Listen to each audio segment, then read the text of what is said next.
ശ്രീ ശങ്കര ഗുരു പ്രതിഷ്ഠിച്ച ശൃംഗേരി മഠത്തെ അദ്വൈത മന്ത്രധ്വനികളുടെ ധന്യധന്യതയാൽ ഉണർവിന്റെ സോപാന തീരത്തെത്തിക്കാൻ ഒരു നിയോഗം പോലെ പ്രയത്നിച്ച് വിജയം കൊയ്യുന്ന നമ്മുടെ എല്ലാം പ്രിയങ്കരനായ ഗുരുനാഥൻ ശൃംഗേരി മഠം manager Shri PV Rajaraman sir അവർകളെ അധ്യക്ഷ പ്രസംഗത്തിനായി നിറഞ്ഞ സ്നേഹത്തോടെ അഭിമാനത്തോടെ ക്ഷണിക്കുന്നു.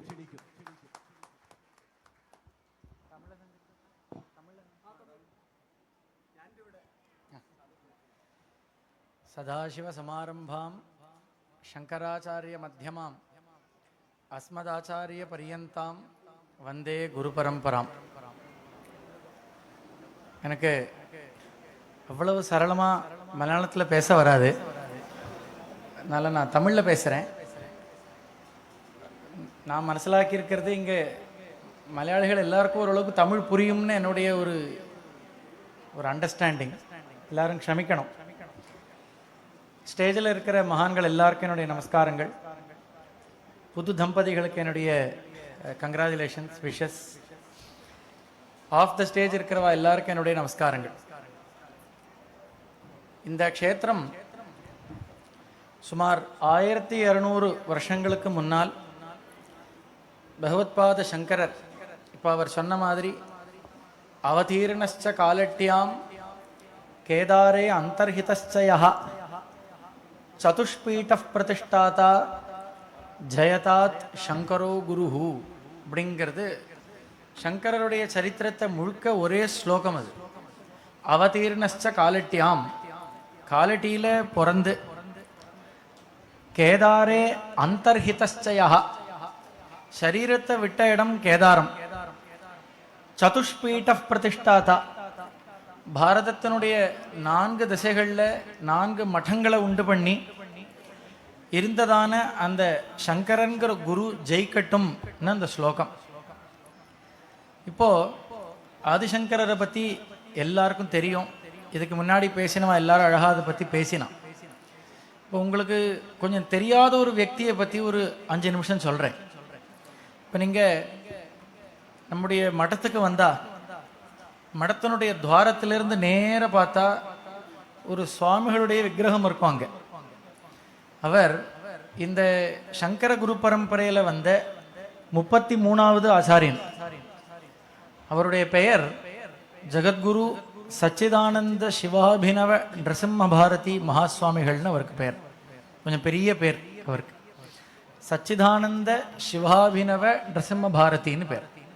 இந்த சுவாமிகள் ஆதிசங்கரருடைய பரம்பரையில் 33வது குருவாக வந்தவர்.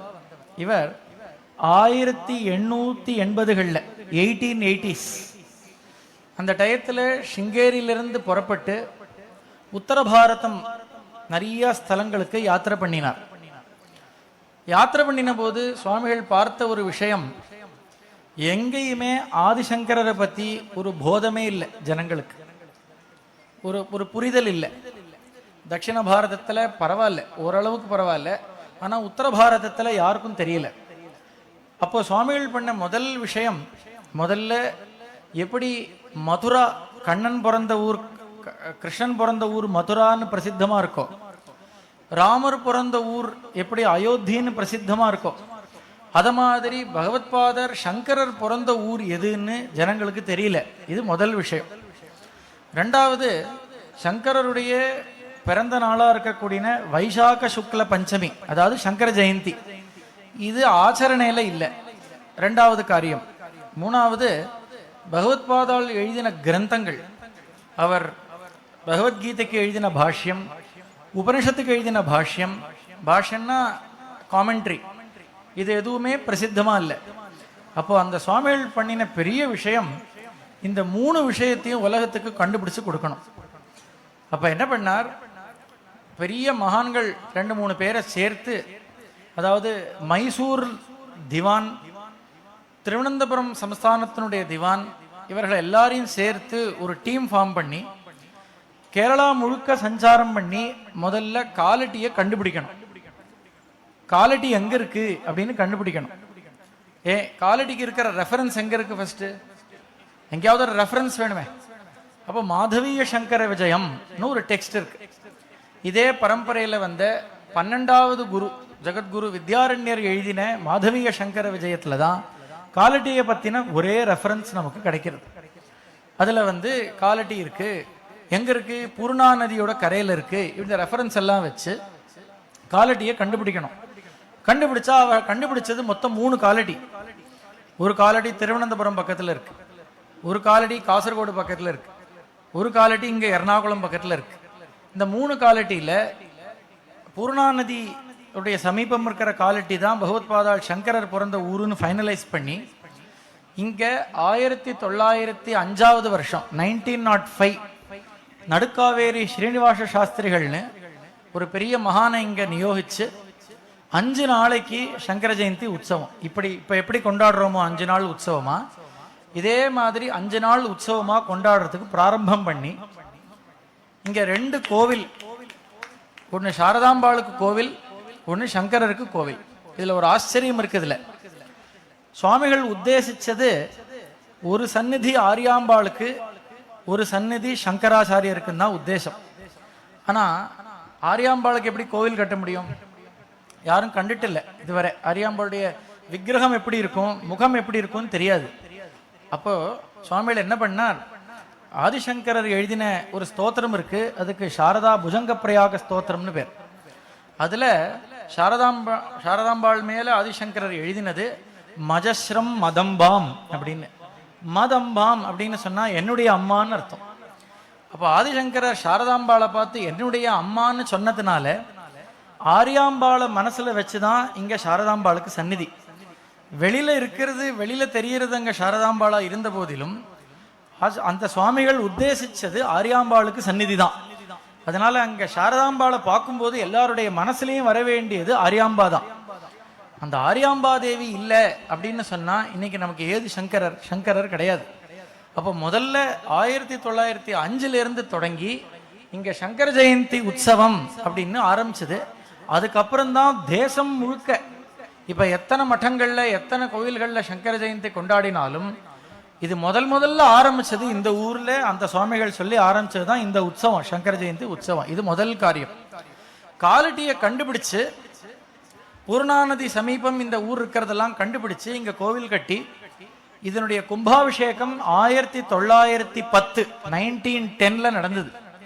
இதை பண்றதுக்காக இந்த சுவாமிகள் சிங்கேரியிலிருந்து பெரிய யாத்திரையா கிளம்பி ராமேஸ்வர பரியந்தம் போய் ராமேஸ்வரத்திலிருந்து திருவனந்தபுரம் வந்து திருவனந்தபுரத்திலிருந்து இங்க பக்கத்தில் இருக்கிற கிராமம் பெரும்பாவூர் சேர்ந்தார். இங்க இருந்து சுமார் 10 கிலோமீட்டர்ல ஒரு சின்ன கிராமம் இருக்கு, ஊர் இருக்கு பெரும்பாவூர். பெரும்பாவூர்ல ஒரு கவர்மெண்ட் ஹையர் செகண்டரி ஸ்கூல் இன்னைக்கும் இருக்கு. அந்த ஸ்கூல்ல தான் யாத்திரை கேம்ப்ல தங்கியிருக்கார். அந்த சமயம் வரைக்கும் ஆச்சாரியருடைய மனசுல நம்ம இப்படி ஒரு கோவில் கட்டுறோமே, இதுதான் சங்கரர் இருந்த இடமா, இதுதான் அவர் இருந்த வீடா, இதுதான் ஊரா, இதுக்கு என்ன ஒரு பிரமாணம் இருக்கு அப்படின்னு நாளைக்கு யாராவது கேட்டா என்ன பதில் சொல்றது அப்படிங்கிற விசாரம் இருக்கும்போது அங்க பெரும்பாவூர்ல ஆச்சாரியால் தங்கியிருந்த போது ராத்திரி ஒரு சொப்பனம் வந்தது. அந்த சொப்பனத்துல வெள்ளை வஸ்திரம் கட்டிண்டு ஒரு அம்மா தரிசனம் கொடுத்து, நீ வா, நீ எங்க கோவில் கட்டியிருக்கியோ அந்த அம்பலத்துக்கு அந்த கோவிலுக்கு பக்கத்திலேயே தான் மரத்தடியில, மரத்தினுடைய அடியில ஒரு விருட்சத்துக்கு அடியில நான் இருக்கேன், என்ன மறந்துடாதே அப்படின்னு எடுத்து சொன்னான். இது வந்தது யாருன்னு சுவாமிகளுக்கு தெரியாது. அப்ப இங்க கோவில்ல அரேஞ்ச்மெண்ட்ஸ் எல்லாம் பண்ணிட்டு கும்பாபிஷேகம் அரேஞ்ச்மெண்ட்ஸ் ஆயிட்டு இருக்கு. இவர்கள் எல்லாம் போய் அடுத்த நாள் காத்தால சுவாகதம் பண்ணணும் சுவாமிகளை. காலட்டிக்கு சுவாகதம் பண்ணும்போது சுவாமிகள் கேட்டார், அங்க நம்ம கட்டியிருக்கிற கோவிலுக்கு பக்கத்துல அங்க ஏதாவது விருட்சம் இருக்கா, மரம் இருக்கா, விருட்சத்துக்கிட்ட ஏதாவது விசேஷம்னு இருக்கான்னு கேட்டார். அப்ப இந்த ஜனங்கள் சொன்னா, காலடிக்காரெல்லாம் இருக்காளே லோக்கலைட்ஸ், இவர்கள்லாம் அங்க ஒரு அசோக மரம் இருக்கு, அந்த அசோக மரத்தை எல்லாரும் பிரதட்சணம் பண்ணி நமஸ்காரம் பண்றா. அப்ப சுவாமிகள் கேட்டார், அங்க என்ன விசேஷம் இருக்கு, எதனால அந்த மரத்தை சுத்தணும் கேட்டதுக்கு அப்ப அவர்கள் சொன்னா, அங்கதான் ஆரியாம்பிகைக்கு பகவத்பாதாள் சங்கரர் சம்ஸ்காரம் பண்ணின ஸ்தலம், இது லோக்கல்ல எல்லாருக்கும் தெரிஞ்சிருக்குன்னு உடனே அப்போ ஆச்சாரியால் புரிஞ்சுண்டார். இன்னல ஒரு நாள் முன்னாடி சொப்பனத்துல வந்தது ஆரியாம்பா தேவி. அப்ப ஆரியாம்பா வந்து சொல்லியாச்சு, இதுதான் நாம் இருந்த வீடு, இதுதான் சங்கரர் பிறந்த இடம், இங்கதான் நீ கோவில் கட்டியிருக்கேன்னு எப்ப ஆரியாம்பா வந்து சொல்லியாச்சோ சொப்பனத்துல, அப்ப சுவாமிகளுக்கு கான்பிடன்ஸ் வந்துருது. இனிமே நம்ம சுதந்திரமா இந்த கும்பாபிஷேகத்தை பண்ணலாம் அப்படின்னு. எதுக்கு இவ்வளவு சொல்லிட்டு வரேன்னு கேட்டா, இது ஏதோ ரேண்டமா ஒருத்தர் டிசைட் பண்ணின இடம் இல்லை. இதுதான் சங்கரருடைய ஜென்மபூமி, இங்கதான் இவர் பிறந்தார். திடீர்னு ஒருத்தர் அங்கேருந்து வந்து இல்ல இது சங்கரர் பிறந்த ஊர் இல்ல, இது வேற ஒரு ஊர்ல தான் சங்கரர் பிறந்திருப்பார்னு வேற ஏதாவது ஒரு லாஜிக்கெல்லாம் வச்சுட்டு பேசினா அது எதுவும் இங்க பலிக்காது. இதுதான் சங்கரர் பிறந்த இடம், இதுதான் சங்கரர் வாழ்ந்த வீடு, இங்க இருக்கிற கடவுளை தான் பகவத் பாதாவுடைய சங்கரருடைய காலை முதல்ல பிடிச்சதுங்கிறது அசைக்க முடியாத சத்தியமான விஷயம். காரணம், இங்க வந்து யுக்தியை வச்சுட்டு இது முடிவு பண்ற விஷயம் இல்லை, இது அனுகிரகத்தினால முடிவு பண்ண வேண்டிய விஷயம்.